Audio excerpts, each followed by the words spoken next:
Hello and thank you for joining me on The Last Video Store, the show where I, Alexei Toliopoulos, talk to cool, funny, interesting, exciting, wonderful people about their favorite movies in the style of an old school video store rental combo. That is one new release, 2 weeklies, and then a bespoke, customized, staff pick recommendation on a movie I think they'll love based on their taste. And joining me on the show today is actually, I'm so excited, one of my favorite film critics of all time, Amy Nicholson. Amy Nicholson, if you've never heard of her before, you have been living under a rock in the world of film podcasting. She, of course, hosts the wonderful film podcast Unspooled with Paul Scheer, and she is currently the film critic at the Los Angeles Times. But what I love most from Amy Nicholson is she wrote this fantastic book called Tom Cruise, Anatomy of an Actor, which was part of a series of books published by Cahiers Du Cinema, the French film magazine.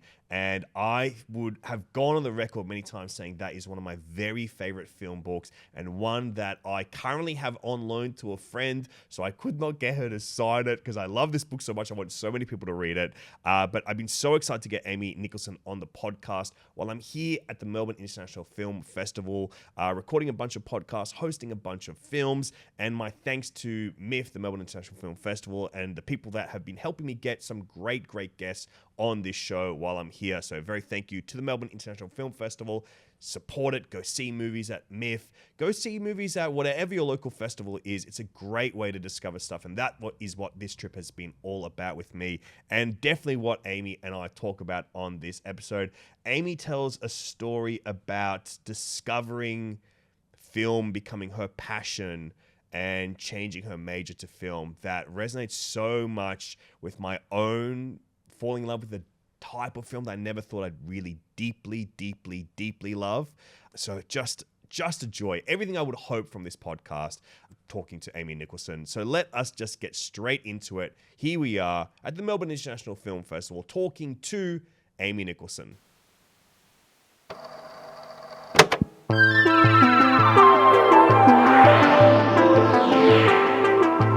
The Last Video Store.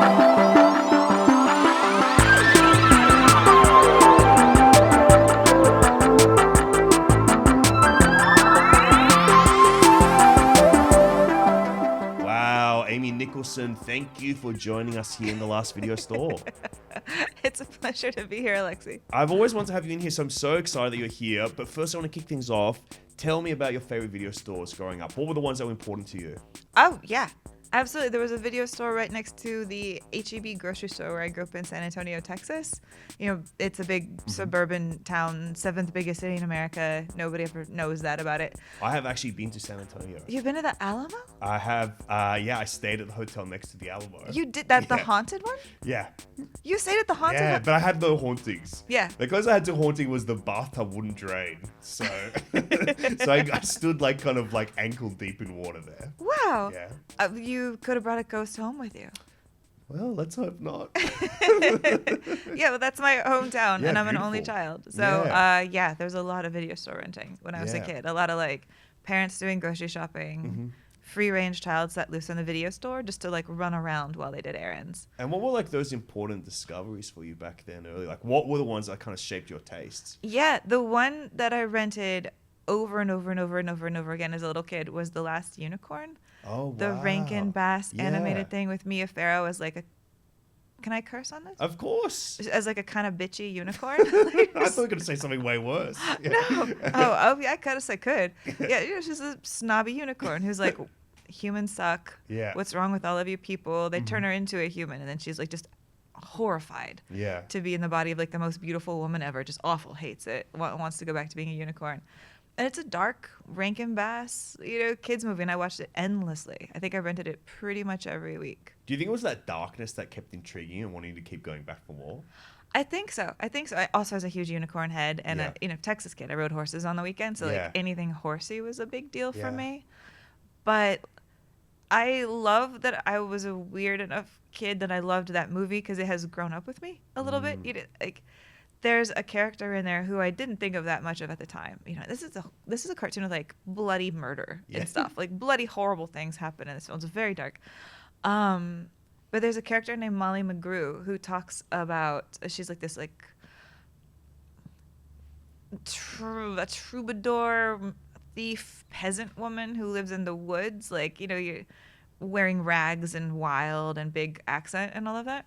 And when she sees the unicorn for the first time, she just starts crying and she gets mad. Wow. And she's like, where have you been all my life? Like, I wasted all of my youth waiting for something like you to show up in my life. And her fury at that, like, I had no context for what that emotion was at 8, you know? Yeah. And so to realize that when you're a child, they were giving you movies that you loved, but also had this whole other thing that would deepen. It's beautiful to have a relationship with a film like that can grow and change over time. I mean, like that, literally just before we started recording, I was talking to you about my favorite movie, Looking for Ella Bundy, and like the way that I describe it now is like when I go back, it's like looking at my family photo album of like when I was growing up. And when I was a kid, it didn't seem that way. I was like, oh, it's got cool music. It's like about cool teenagers or whatever. But it's like, it's interesting to just be able to go, oh, my life has changed. The way I look at this film's changed, but it still means something so deep and powerful to me. Yeah, I think that's the cool thing about film is it's always the same. Yeah. And you change. But I guess it's like the Matthew McConaughey quote, like, I get older, they stay the same, but they become different. Yeah. And that's astounding for any piece of art to do that. That should be the full quote. It's like, that is astounding. Let's get into some of your favorites. I'll allow you to peruse the shelves, wander around, go past the Rankin Bass aisle. Your parents are shopping next door at the same time. And then come back, we'll talk about some of your movies. New release.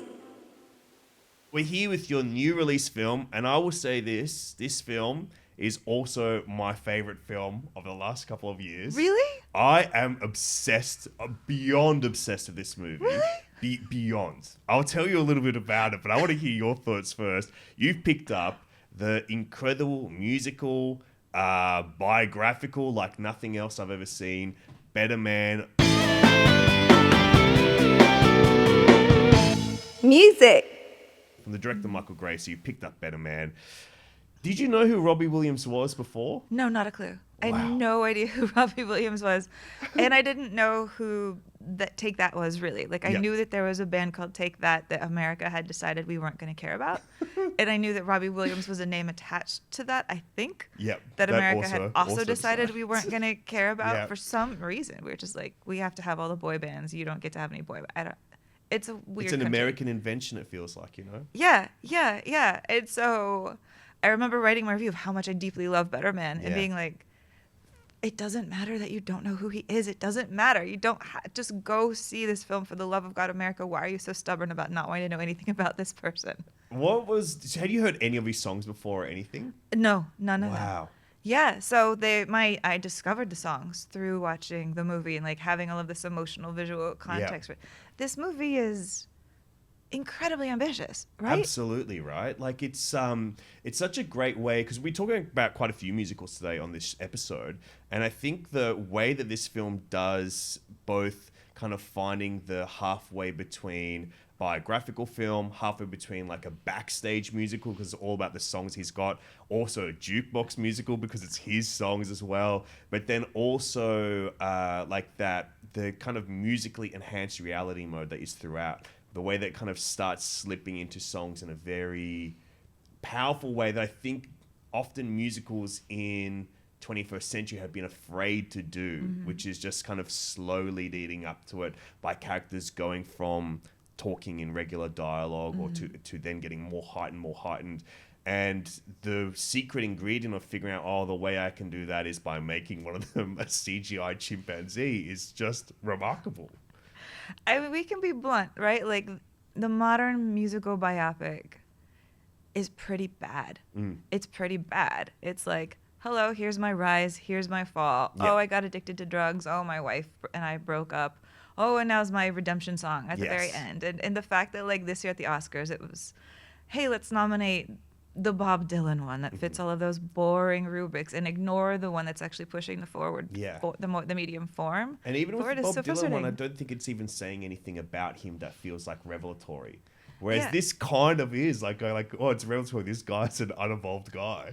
You know? Yeah, the boldest thing that the Bob Dylan said was like, hey, if you've always felt like Bob Dylan was kind of an asshole, Like, I liked that it didn't make us say he's the greatest person on earth. Bob Dylan and I share a birthday. Yeah.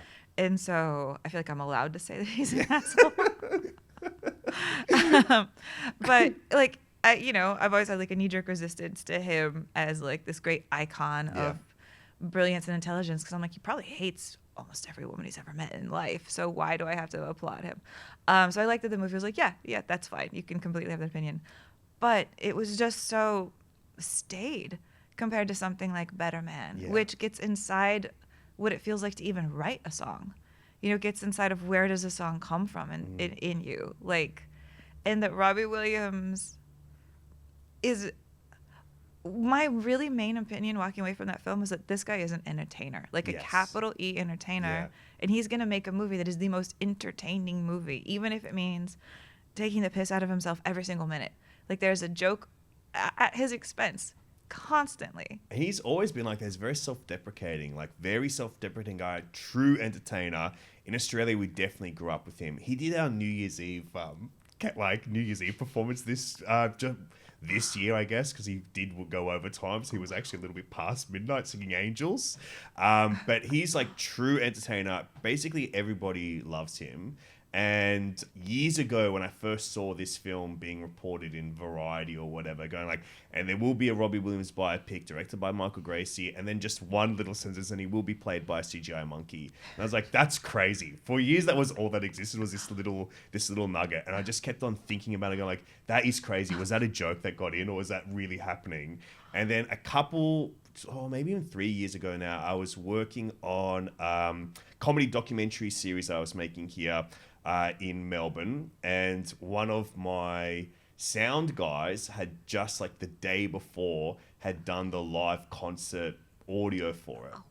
And he'd signed an NDA or whatever. And I was just like, dude, I'm your boss. You have to tell me, is it a monkey in the movie? And he was like, yeah, that's a monkey. It's a monkey in the movie. And then I just go, I can't believe it's real. Can't believe this is real. And I was so excited about it. So excited, like this director who made like this surprise hit musical was using whatever cachet he had to take like the craziest swing ever. Then like a year or so after that, I was working at the Actor Awards, like hosting a bunch of stuff for them. And I was about to leave and fly back, but they're like, hey, can you stay an extra night? Because we want you to host something else. It is a look at the movie Better Man, behind the scenes look. It's before they've really started putting it out or anything like that in any way.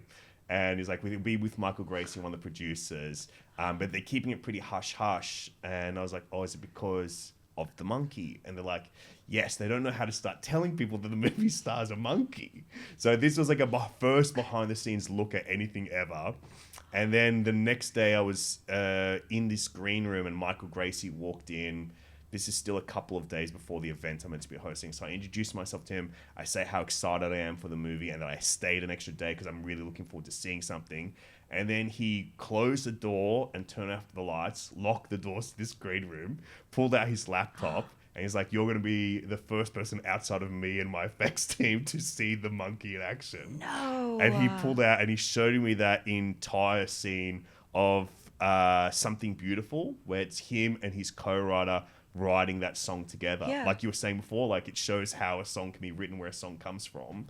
And I was like just sitting there watching it on his laptop and just actually felt like I started getting emotional. I started like feeling empathy for this monkey. And I was like, I can't believe this guy's done it. He somehow found the exact midpoint between what Robbie Williams looks like and what a chimpanzee looks like, and found exactly in the middle, and then somehow has been able to make that empathetic. And then in the movie, when you watch the movie, you see him as a little baby chimp, like a little boy, and you go straight away, I'm feeling so much for this because he looks like nobody else. He's different. He's wrong. And I just love this movie. And they even, one of the things I got so knocked out with is like, as he's progressing through life and getting awkward haircuts in real life, the monkey gets awkward haircuts. Yes. The monkey kind of has like a Caesar haircut Yeah. at one point. Like the monkey goes through amazing costume And it changes. looks cool, I think. Yeah. It made me want to dye my hair blonde. Yeah, he really rocks it. He really rocks it. There's so much empathy in its eyes. Yeah. Like John O'Davies, right, is the actor who The actor that plays portrayed him. Yeah. amazing. Like one of the things Incredible that knocked physical me out is like performance. you're watching reenactments of Robbie Williams at award shows being a drunken mess. Yeah.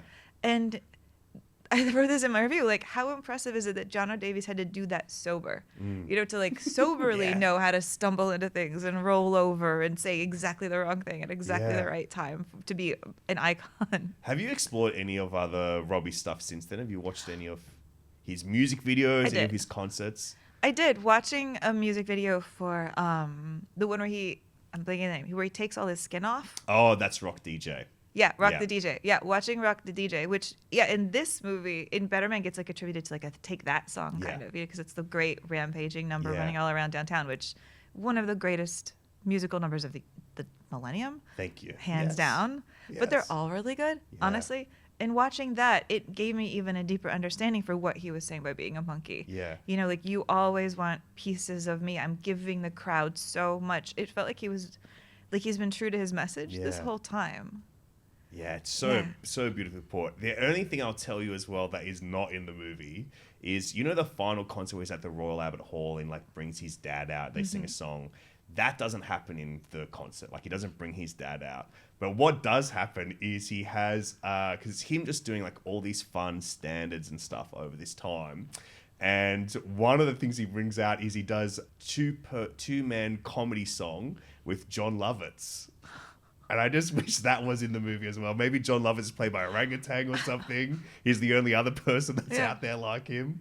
And I just go, there's so much in there where you go a bit further and go, oh, this guy's crazy. Like, he is so fun in like what he does and how playful he is. But he's just like one of the greatest entertainers of all time. I am sold. Like, I honestly drove my boyfriend nuts because for the next 2 months, all I did was listen to Robbie Williams. Like, I really went hard and just listened to him constantly. I became a massive Robbie Williams fan. I'm so happy. Yeah, I was outraged that I don't understand what happened behind the scenes, that they decided that the song that was the original song for Better Man that came out at the end of the credits, who I'm blanking on right now, but it was like about, the long road or something like that. Yeah. That they decided it wasn't going to be allowed to be a Oscar Best Song Eligible. consideration. Yeah. Wow.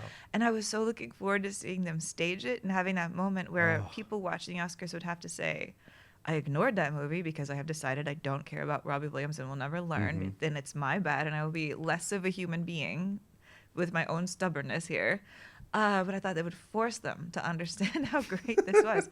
And Michael Gracie, I don't know what his secret sauce is exactly, but I've watched The Greatest Showman in theaters 4 times. Wow. He's got something that He's I think for is you. really magical. Yeah. I think he is like completely ambitious and doesn't have the fear of just going for it. Yeah. And I don't know, really interesting guy. I cannot wait to see what he does next. I have no idea what it will be because I think he's capable of true greatness. I think so too. I think he's bravely emotional in a way that is maybe out of fashion, but is so my speed. Yeah, what a way to be sincere. Get a big monkey up there. He did it. That is your new release film, Better Man by Michael Gracie. I've been looking forward to talk about this film for so long on this show, so I'm so glad you picked it up today. Weekly. But you've picked up some other great films in your weeklies, both in the kind of from our musical section. The next one you picked is from 1933, and I had not seen this before. This was of the 3 big 1933 musicals from Busby Berkeley, the others being Gold Diggers of 1933 and 42nd Street. This is the one I had not seen before. You picked it up, I watched it, I loved it, of course. But tell us about Footlight Parade. Music. Yeah, Footlight Parade. So Footlight Parade is a big Busby Berkeley musical that takes place at a specific time in film history that I didn't know existed, which is when movie theaters were trying to put on a show before the theater starts. So you'd go to see a movie, and before the movie started, there'd be a dance number for reasons I can't even understand why that made sense. But the movie is about Jimmy Cagney. The great Jimmy Cagney, one of my favorite actors. Yeah. I'm a gangster film fan, so I love seeing him when he's out of the gangster mode as well. Doing his dancing, being a tremendous dancer, being a person who's shepherding all of these musical numbers into existence and like really nervous about like, can I put on a big show that will make this theater have a great prologue? Yeah. You know? And so half of the movie is just, behind the scenes dance numbers with like him, Ruby Keeler, Joan Blondell, who's amazing, is in this, being so funny. I'm always neutral on Ruby Keeler, who was married to Elle Jolson, I think, at this time. And like, I've never liked her as a tap dancer. I think she tap dances really heavy. But, they're doing ridiculous numbers where they're dressed like cats, just running around. And then the end is really the famous part, because then you just get 3 spectacular back-to-back Busby Berkeley directed numbers. Just boom, boom, boom. And even if you haven't seen a Busby Berkeley movie yet, you'll know that you've seen all of these numbers. Yeah. Like, you'll have seen the new Naked Gun has like Liam Neeson going through the legs of a bunch of dancers, which is happening here in this movie. That he's whacking all the people in the nuts, and that's not what happens. But like, this movie is very near and dear to me, because the film class that changed my major to film was I just randomly took an elective called Films in Context of the Great Depression when I was in college, not knowing even what that would be. And they showed us this movie on the big screen that we had at an old campus theater.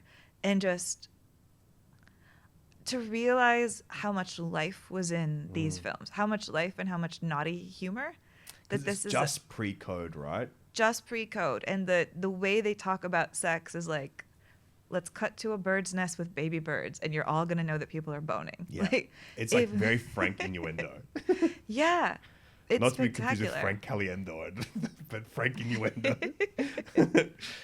And then just to see, that as a teaser for just like why you should watch this movie if you haven't, the last number is called Shanghai Lil. It's not politically correct by today's standards at all. It's set in a heroin den in China. With Ruby Keeler as a Asian woman, like, who's addicted to heroin, as everybody else is.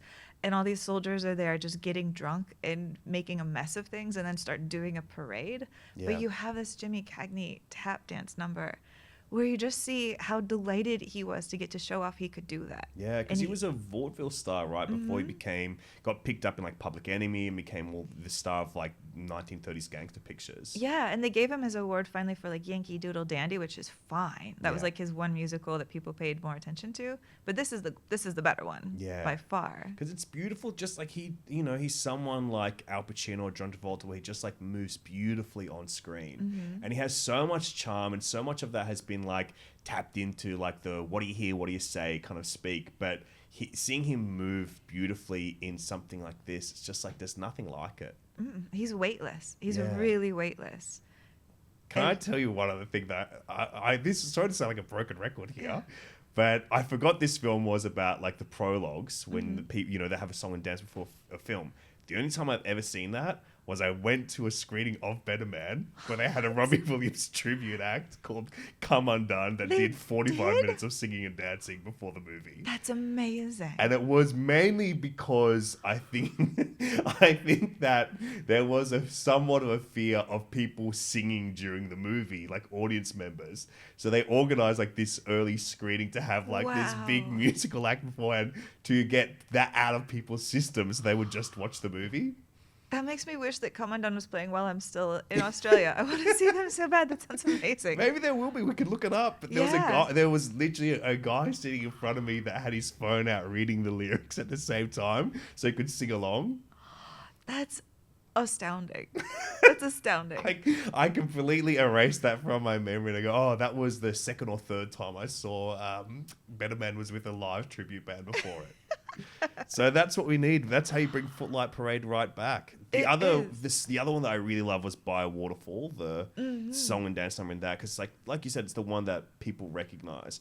But when you see it within the context of the film, and then also in its full like unbroken nature, not just like little bits here or there that you see in like clip reels, it is just mesmerizing. And I think there's nothing that is more bigger or more cinematic than the movie musical, and especially if you're being introduced to Busby Berkeley musicals. And for me in film school, Gold Diggers of 1933 was like that film that they showed us during a lecture about like classic musicals that made me completely...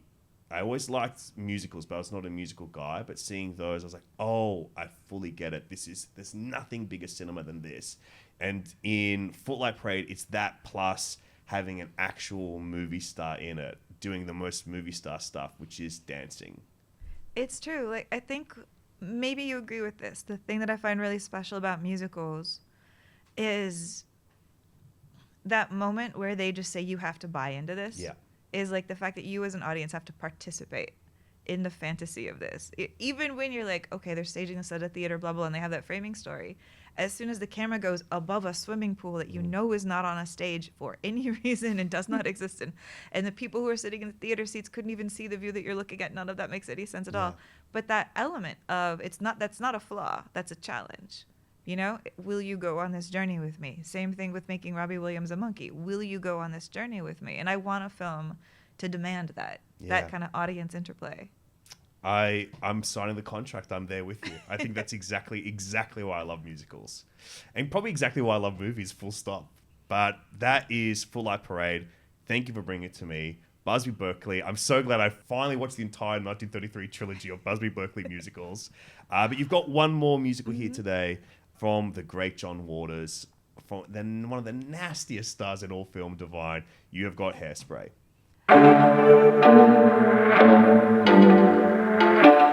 Cult.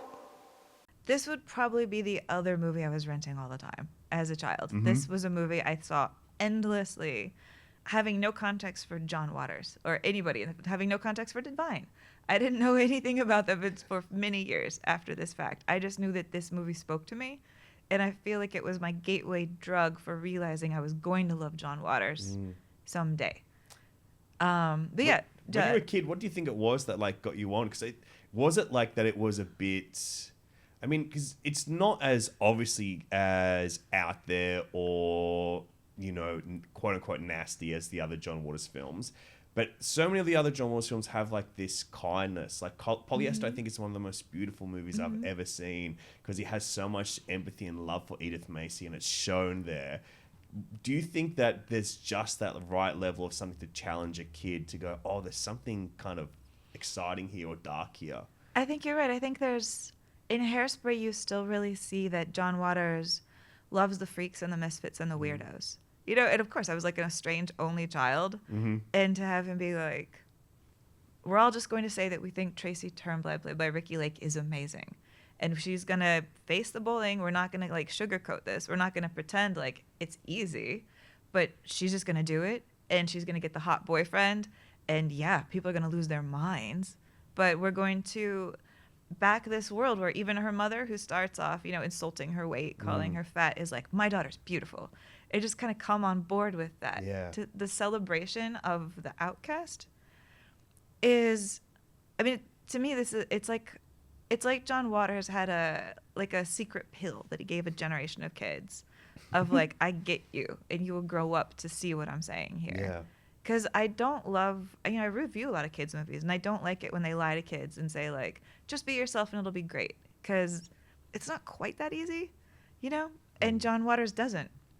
He doesn't try to lie about that. Like, this is so much a movie about the struggle that it takes to make a place for yourself in the world. And he uses kind of Tracy Turnblad herself almost as this Trojan horse. Like, it's easier to identify with, like, the chubby fat girls, like, learning how to, like, be embraced and become a spokesmodel and like deal with the bullying blonde girls and Amber Turnblad and all that.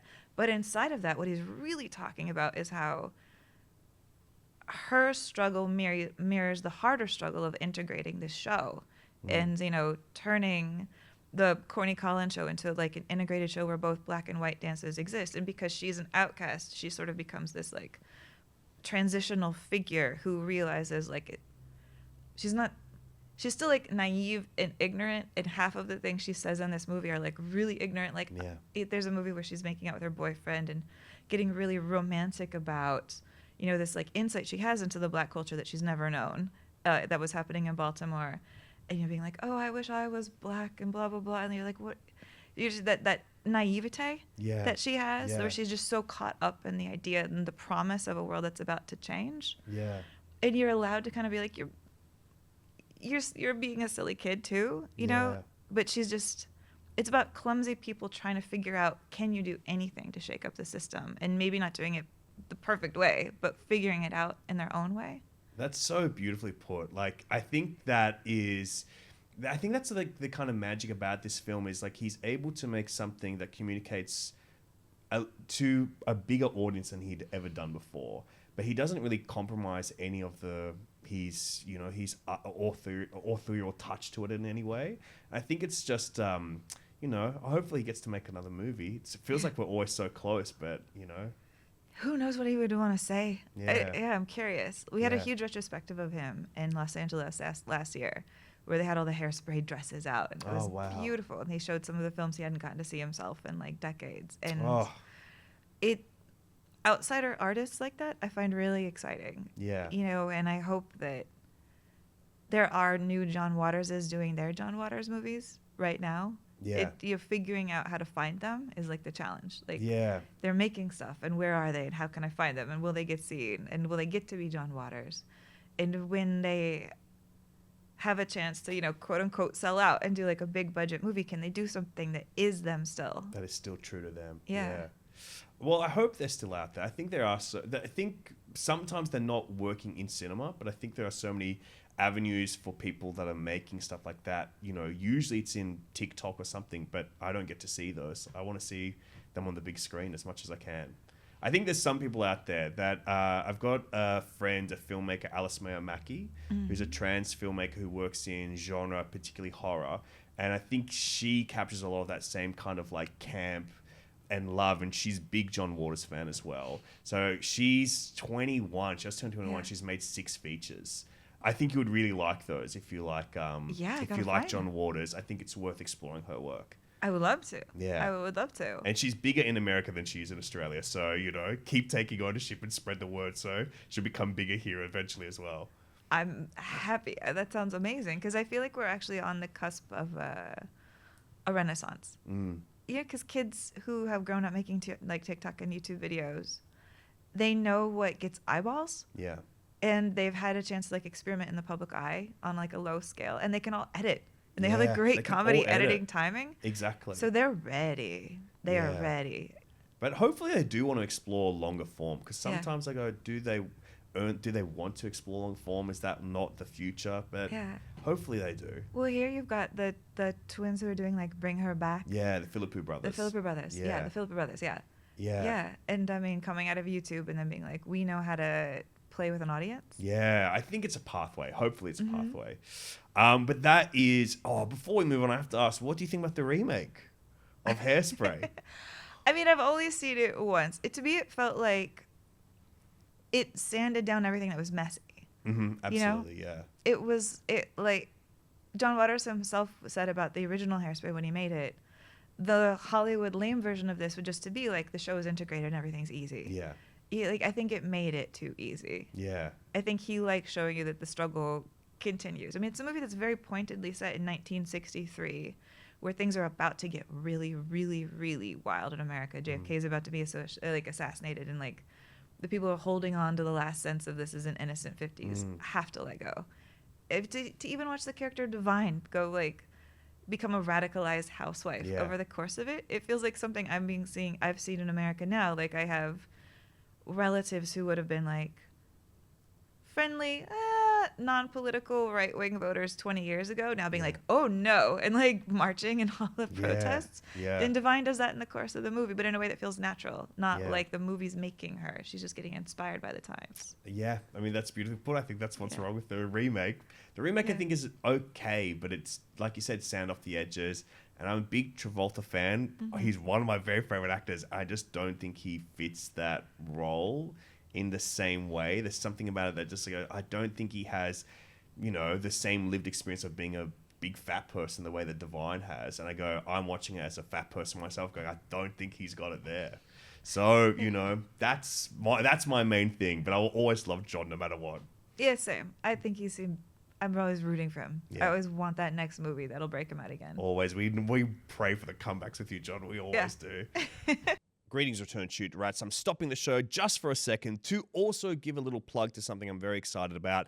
On the 6th of September this year, 2025, I'm kicking off something that I hope will be a somewhat regular film club screening at the Sydney Opera House. It's called Saturday Film Club, and the first film that I'm hosting to hopefully bring some people out so we can talk together about some great films is Children of Men. I love the movie Children of Men. I think that it is just ready to become a repertory favorite, a film that should be screened forever and ever.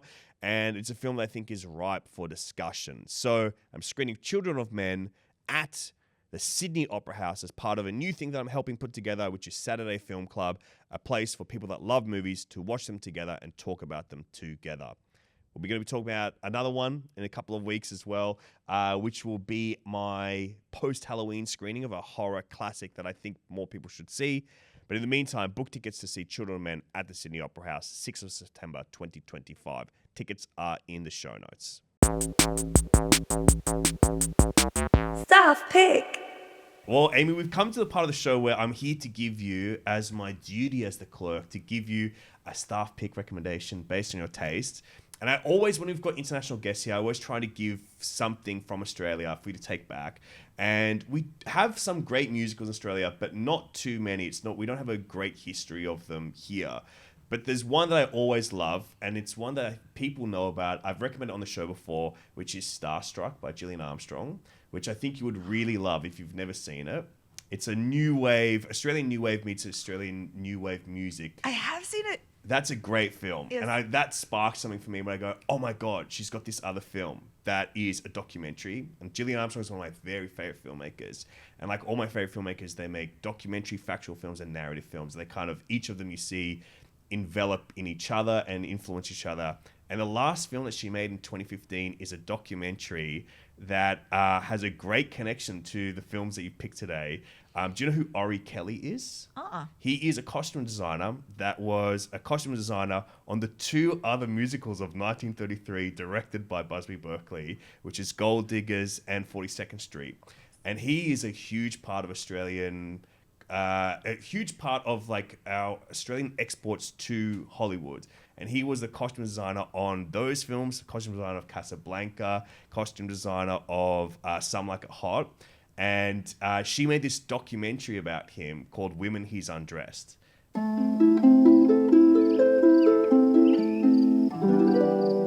Documentary.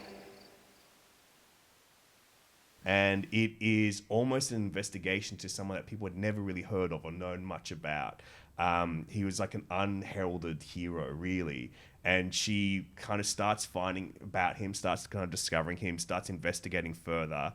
And she has this great challenge of making a documentary that has a fascinating subject who has almost no archival documenting footage of him at all. So her challenge to combat that is she finds all these letters and writings from him and then creates these beautiful theatrical, not quite recreations, but monologues of him in like this little sailboat. And it's played by this great Australian comedy character actor called Darren Gilsharon, who's in a lot of like Australian film, TV, plays, very beloved actor.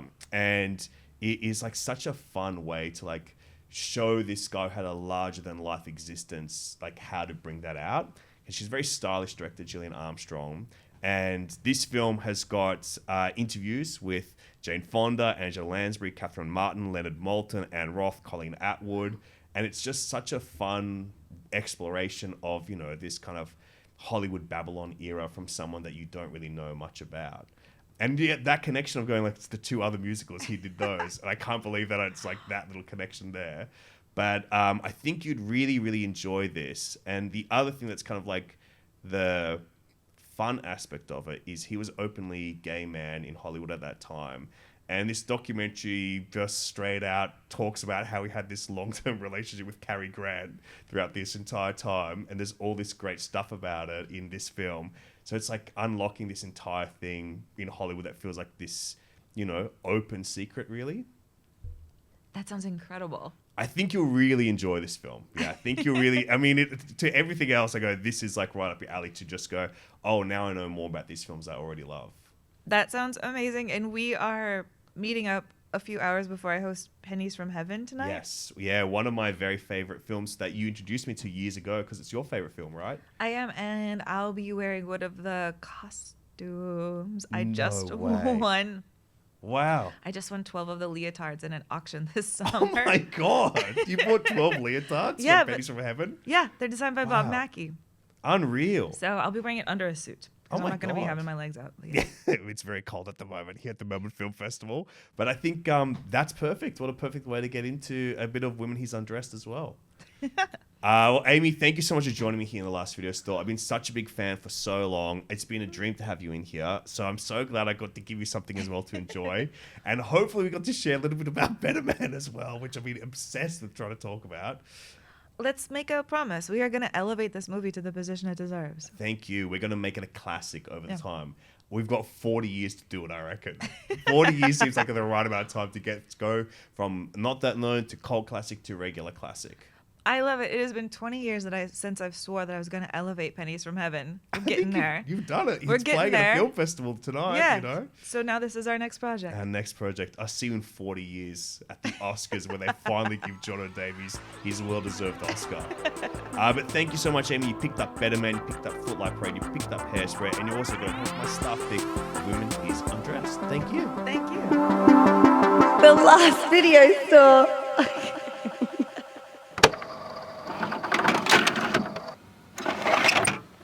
So that was my chat with Amy Nicholson. Do check out her podcast, Unspooled. And if you can find it, pick up her book from Cahiers Du Cinema, Tom Cruise, Anatomy of an Actor. One of the greatest profiles of an actor and his performances you will ever read. You will enjoy it so, so much and find a new appreciation for one of the biggest movie stars in the history of cinema and the history of mankind, which do overlap quite a lot.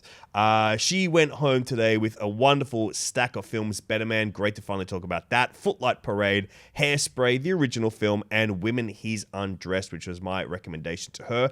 Check out all of those if they pique your interest. And if you want your own bespoke, customized staff pick recommendation from me, I would say hit us up on Apple Podcasts. Leave us a review, 5 stars, a comment on the Spotify episode you're currently listening to, if that's where you're listening to it, on the YouTube comments for this episode, or even on Instagram at Last Video Store Batuta.